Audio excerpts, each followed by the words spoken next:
Member, his time has expired. I call Andrew Williams. Thank you, Mr Speaker. I take a call on behalf of New Zealand First on the Overseas Investment Restriction on Foreign Ownership of Land Amendment Bill. And I guess it will be of no surprise to most people listening to this or watching this or in this House that New Zealand First will support this bill because we do not support the sale of land to foreigners. We have always consistently opposed the sale of land to overseas interests, and we will continue to do so. In fact, back in 1997, New Zealand first brought in the initiative to drastically reduce the sales of land to foreigners each year. Just imagine, Mr Speaker, that if 1997, all those years ago, if that had been enacted, then we would have a lot more land in New Zealand ownership today than is currently the case. At the present time, about 70% of our forestry is now in foreign ownership.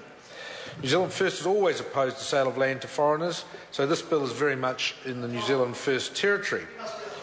However, New Zealand First is not opposed to foreign investment, so long as such investment stands the test of being to New Zealand's advantage.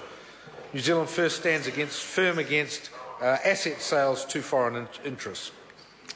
New Zealand First's foreign investment policy also includes the premise that such investment must be in the interests of all of New Zealand and New Zealanders. The private interest of foreign owners and shareholders is not our concern. The public interest of New Zealanders is.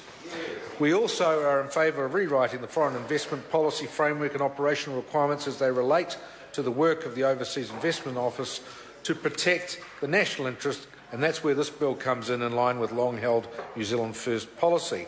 And it's interesting when you look at the definition of sensitive land, and perhaps the government members need to have a look at it.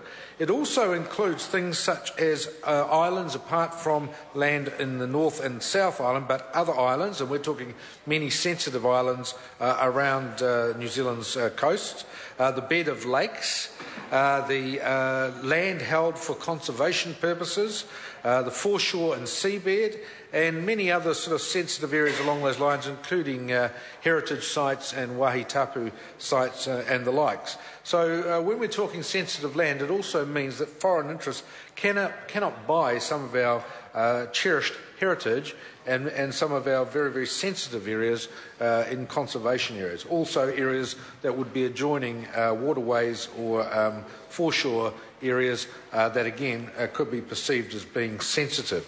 So in this regard it's good. I am a fifth generation New Zealander. My family arrived on both sides, my mother and father's side, in the 1840s. I am one who most certainly wants to see New Zealand land kept in the hands of New Zealanders and not being sold off to foreigners. We do not want to become tenants in our own country. We do not want people coming to this country just to use it as a convenient place to have some sort of spot in the South Pacific that they can come to once or twice a year, but in fact giving nothing to the economy. I was aware of a number of instances where people were coming great distances to stay in holiday houses in New Zealand that they owned in very, very sensitive strategic locations, while New Zealanders themselves could not access some of those same areas of New Zealand coastal land. And that's a great shame when it comes to that situation. So we don't want to be in a situation in this country where good New Zealand Kiwis no longer have the same access to all of our sensitive areas of this country.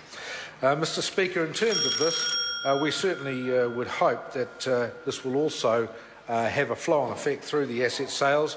The current asset sales petition that's going around New Zealand, we certainly hope that the likes of this is another feather in the bow of that more and more New Zealanders will also sign that to ensure that there are not asset sales per se, state asset sales per se, going on under this government, and that basically we are striving to keep New Zealand for New Zealanders. And in that situation, it's very much fitting that New Zealand First Party stands for putting New Zealanders first, and in that respect we commend the mover of this bill, Dr Russell Norman, in terms of also wanting to ensure that New Zealanders are put first in terms of our sensitive land in our beautiful country. Thank you, Mr Speaker.